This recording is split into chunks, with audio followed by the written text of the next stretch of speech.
Dot is having a problem with a specific message she gets when she boots up, it sounds like, regarding the AVG. And the best thing to do, Dot, is re-download a copy of AVG, reinstall it using the repair option. As you go through the installation, you'll see the repair option, and use it, and it should correct the problems you're having. Download AVG from my website. Don't search for it. Chances are you're going to end up with something that is not the true blue thing. And if you're using the free version, sometimes that's even harder to find. So feel free to go to my website and look for the link again in the lower right hand section of my webpage. Tiffany has a problem downloading some photos because her computer was shut off midway and she's got a corrupt disk.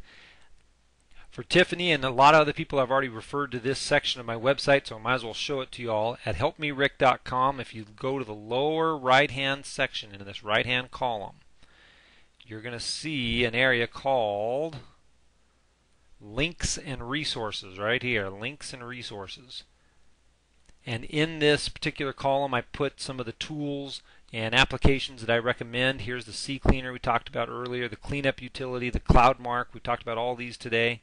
And for Tiffany, what I would recommend you use is this tool here called Recover Photos from a Flash Drive.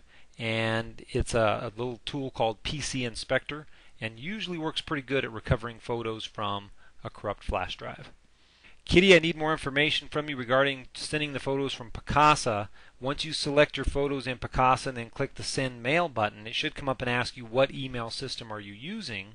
And then after you answer that question, it'll then attach the photos to that email system and let you send the email.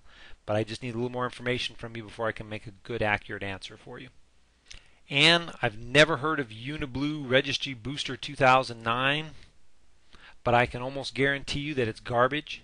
So get rid of it as soon as you can. Don't worry about the 439 registry errors that it found. Use good products. Only use good referrals for products, again, like what I just showed folks there regarding my links and resources section. This is a come on just to take some money out of your pocket. Barbara, I'm not familiar with all of these particular errors that you're getting here, but it sounds as if it might be on a Toshiba computer, and they have some extra utilities that they install when you get a new Toshiba computer, but I'm not positive. If you can determine a date on when these started showing up, you can use System Restore to try to move your computer back to before that particular date occurred, and then see if that clears it up. Or if it is a Toshiba, you could always contact them via their website or get their phone number on their website and see if they have some updated utilities for your particular computer.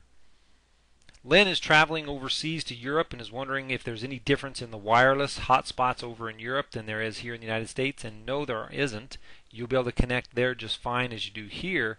The only difference is you do make sure you bring converter cables for your power, because not all, I've never been to Europe, but from what I understand, there's not very many 110 outlets in Europe.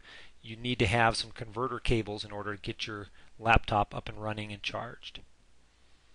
Ann has a couple questions. No, the CCleaner and cleanup utility are not the same thing. They're two different ones. They both work well. I happen to be using the CCleaner a little more often than the cleanup utility, just because I think the CCleaner has a little bit better interface for most users, so I've been recommending it, but they're both good. As far as your husband having trouble with Firefox, if he's having trouble with it, make sure he uninstalls it and reinstalls the newest version, 3.5, which shouldn't have any problems. If he's still having those problems, he could try the fast browser from Google called Google Chrome. Romero wants to get rid of the Windows Genuine Advantage. Unfortunately, there are ways to do it, Romero, but it's going to disable some things on your computer you don't want to disable. In order for updates and things to come in through your Windows XP computer, it has to verify that you are a genuine copy of Windows, and once you get the actual little software installed and let it go through it, you won't see it again. It'll sit there in the background. But my recommendation is don't uninstall it. Don't try to find a hack to get rid of it, because you do need it for Windows updates in the future.